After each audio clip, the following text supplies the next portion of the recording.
Go ahead. Hey, what's up? I'm Johnny from Seether, and you're watching 3dotmag. What you guys been up to lately, man? You got a new single coming out? Yeah, we have a single that actually just came out yesterday, Words as Weapons, from a new album called Isolate and Medicate that'll be out July 1st. Get that everywhere online, I imagine, these days. Yeah, go to Seether.com and be sure to check it out. All your touring dates and information. But yeah, we tracked it in January. It was one of the fastest albums we ever tracked. We did it like in 15 days. Went really quick, it felt great. We worked with Brendan O'Brien, a producer we had worked with before.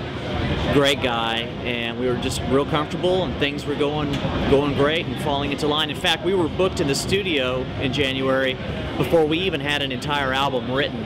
So we were kind of, cramming, if you will, in December. And the guys came to Oklahoma, where I live, and to a friend's studio, and we holed up for about 2 weeks and wrote the rest of the album, about an additional 4 or 5 songs. And we were ready to go in January. Hit the studio and hit it with Brendan, and we're real excited about it. Is everybody in the band involved in the writing process when it comes down to writing songs? Or? Pretty much. I mean, a good half of the album, Sean had already sort of demoed a lot of the material and wrote, obviously he does all the melodies and lyrics and stuff, but the songs, then the other half of the album pretty much we did in Oklahoma was just the band really jamming and kind of coming together with ideas. I mean, the three of us, me, Sean, and Dale, have been together as a band for 11 years, and I think there's kind of a chemistry there. So you could kind of put us in a room and something's going to happen, usually in fairly short order. So we were able to write very, very quickly. Like I said, they were there for 2 weeks, but I think we wrote in the first 4 or 5 days the rest of the album, and we just kind of fucked off the rest of the time. Good to have time to do that. Y'all come out year after year with hits all the time. What do you attribute that to? Man, we've been very, very fortunate, and I just think, again, it goes back to a kind of a chemistry with the three of us. I think being a band and touring and being together as long as we have, I mean, a lot of our peers have gone by the wayside. I mean, a lot of bands have come and gone in the time that we're still here. And but I think, I attribute, to Sean's talent, to our band's chemistry, to a producer like Brendan O'Brien in the mix. I think it just kind of helps make for some really good music, and we've been pretty fortunate to have a lot of success. Well, how do you feel about all the Pro Tools and stuff that everybody uses today? When you hear them play, they don't even sound like they do on the studio. Yeah, exactly. I think Pro Tools has its purpose and can be used correctly. I understand for editing purposes it can help things move along, and unlike tape, you don't have to retake a song a million times. It's when you rebuild or totally build from the ground up falsely everything. I mean, you take, drums and you piece them every little section together, and musically every little section, and everything is then cut and pasted and totally repeated, and there's no emotion and no swing to it. It's just very square, and it's, mechanical, and to me, doesn't have soul. And we're a rock band, and working with a guy like Brendan, he uses, I feel, and his crew uses the Pro Tools in a complementary way, in a way that you should, using technology to your advantage, but not taking the emotion out of the music, if you will, Well, y'all stuff, man, you hear it on CD, it's exactly how it sounds live. Like I said, you don't see many bands that do that these days. Yeah, I mean, exactly. I mean, quite frankly, we don't use any tracks, we don't add any sort of false accompaniment. We don't have a guy on keyboards back behind the curtain or anything. It's just the 3 or 4 guys up there on stage. It's what you hear. We're just a rock band.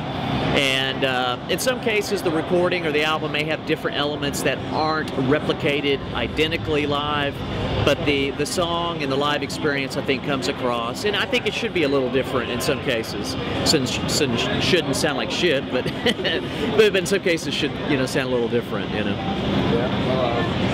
Yeah, y'all been around so long. What kind of advice do you have to give these new bands today that are just starting out? Man, it's to play anywhere and everywhere. I think that's really what makes a band. You have to, play anytime you're asked to play a party, to a show.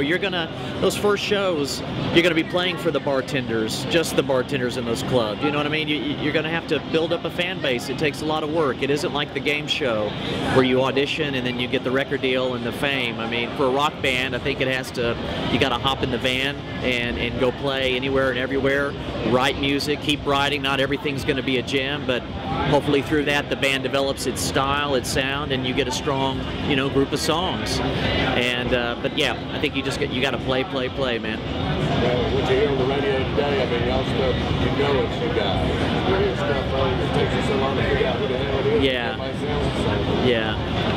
Well, where are you from originally? I know a lot of the band is from South Africa. Yeah. Sean and Dale, the band was founded in South Africa, and they relocated to the United States in 2002 and had the record deal with Wind Up and put out the first album, but they didn't have a drummer. They had a drummer from South Africa, I guess, who didn't relocate to the States at the time. They had a session guy do the first album.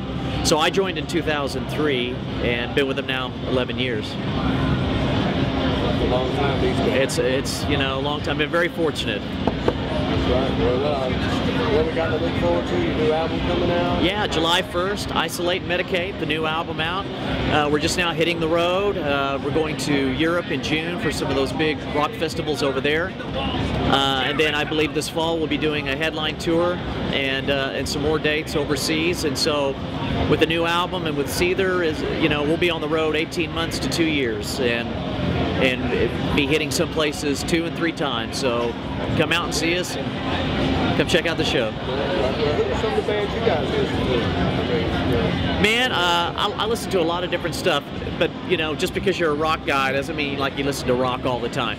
But for a kind of a new up-and-coming band, I really like the 3-piece band King. Yeah.